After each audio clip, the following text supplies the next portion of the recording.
बिस्मिल्लाहिर्रहमानिर्रहीम, अस्सलाम वालेकुम। कैसे हैं आप सब? उम्मीद है कि सब ठीक होंगे। आज मैं आपके लिए लेकर आई हूँ मज़ेदार से चना मसाला पुलाव की रेसिपी।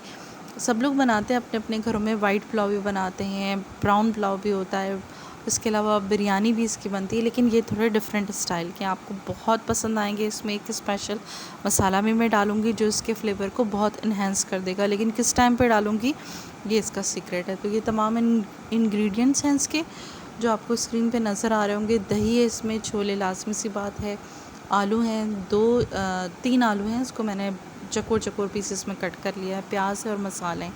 अच्छा, ये घी में बनेगा तो ही बहुत अच्छा टेस्ट आएगा इसका। तो जो गरम मसाले होते हैं जिनमें लौंग, दालचीनी, काली मिर्च और ज़ीरा शामिल होता है, तेज़पात शामिल होता है, वो डालकर घी में डाला है। प्याज एक ही रखें। चिकन बिल्कुल ऑप्शनल है, मूड हो तो डालें, नहीं तो नहीं डालें, तब भी बहुत अच्छा टेस्ट आएगा। आपको लगेगा कि चिकन में ही बना हुआ है। फिर इसमें मैंने टमाटर डाला है, अदरक लहसुन का पेस्ट डालूँगी और इसको अच्छे तरीके से थोड़ा सा फ्राई करूँगी कि टमाटर इसके सॉफ्ट हो जाए। फिर उसके बाद इसमें मसाले डाले हैं मैंने।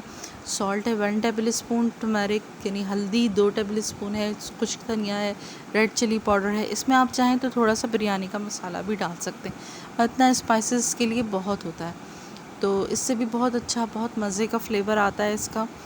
अच्छा, आप अगर मेरे चैनल पे नए हैं तो ज़रूर चैनल को सब्सक्राइब करिएगा। रेसिपी आपको पसंद आए तो लाइक, शेयर और कमेंट्स करिएगा और बेल आइकन भी प्रेस कर दीजिएगा।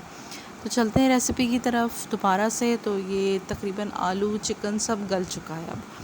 अब इसके बाद आपने क्या करना है, इसके अंदर 1 प्याली जो 1 कप दही था वो इसके अंदर शामिल कर देना है। वो डालने से जो है मसाला बहुत अच्छा बनता है, बहुत ही अच्छा टेस्ट आता है इसके अंदर। मैं ज़्यादातर घर का जमा हुआ दही इस्तेमाल करती हूँ। आप बाज़ार से ले लें या घर में जमा लें, बहुत ईज़ी तौर पर जम जाता है। तो गर्मियाँ ज़्यादा हों तो बहुत अच्छा जमता है, सर्दियाँ हों तो थोड़ा टाइम लगता है।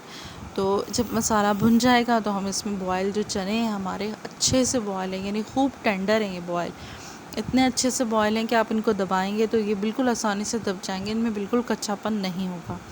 अब ये मसाले हैं, इसमें जायफल है, जावित्री, इन सबको मैंने, खुश्क मसाले जो होते हैं, तेज़पत्ता है, लौंग है, उन सबको मैंने पीस लिया है। अब मैं इसमें जो है वो तकरीबन 4 कप के करीब चावल थे, इसको मैंने भिगो के रखा हुआ था। मसाला भुन गया है तो सारे चावल डाल दिए और जो है उसमें टेस्ट के मुताबिक अकॉर्डिंग मैं नमक डाल दूँगी। तकरीबन 4 कप था तो मैं 2 टेबल स्पून जो है वो मैंने नमक डाला है इसके अंदर। और इतना पानी, आपके राइस बासमती हैं तो उसके हिसाब से डालें, सेला चावल हैं तो उसके हिसाब से डालें। आपको खुद ही अंदाज़ा हो जाए कि वैसे तो उंगली की जो 2 पोर होती हैं उससे ऊपर रखें आप पानी, तो बहुत अच्छे चावल पकते हैं। एक बॉयल आ जाए उसके बाद एक बॉयल आएगा तो 1 पोर तक पानी चला जाएगा और फिर आप उसको ढक दें तो बहुत अच्छे से चावल पक जाते हैं। अब नमक डालने के बाद इसमें मैंने थोड़ा सा जो है वो हरी मिर्चें डाली हैं और पुदीना वगैरह डालकर इसको थोड़ी देर के लिए उबलने के लिए हम छोड़ देंगे। तो जब खूब अच्छे से बॉयल आ जाएगा तो मैंने जो है वो इसमें जो पिसा हुआ मसाला था मेरा गरम मसाला, वो मैं आपको दिखाती हूँ अभी कि किस स्टेज पे मैंने डाला है। यानी बबलिंग होने लगेगी चावलों के अंदर, ये देखें उबल रहा है अच्छे से चावल। इस स्टेज पे मैंने वो पिसा हुआ गरम मसाला जो मैंने अगर आप इसको शुरू में डाल देंगे तो खुशबू और टेस्ट उसका ख़त्म हो जाएगा। इस स्टेज पर डालेंगे तो उसका बहुत अच्छा सा फ्लेवर आपको खाते वक्त महसूस होगा। ठीक है, तो इस स्टेज पर डालें इसको और फिर उसके बाद इसकी आंच कम कर दें क्योंकि तेज़ आंच पे ये उबल रहा है। अब इसकी आंच आप कम कर दें और इसको 10 मिनट का जो रेस्ट दें, दम दे दें और उसके बाद मज़ेदार आपका पुलाव जो है तैयार है। कलर भी कितना स्पेशल है, टेस्ट भी इतना स्पेशल है, खाएंगे आपको ज़रूर ज़रूर ज़रूर पसंद आएगा।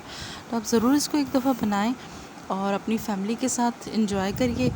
कोई आ जाए तब भी बनाइए, घर में खाइए, ज़बरदस्त। अगर चिकन आप डालना चाहें तो डालें, नहीं तो आप ना डालें, तब भी बहुत अच्छा फ्लेवर आएगा इसका। तो जनाब ये रेडी है सर्विंग के लिए।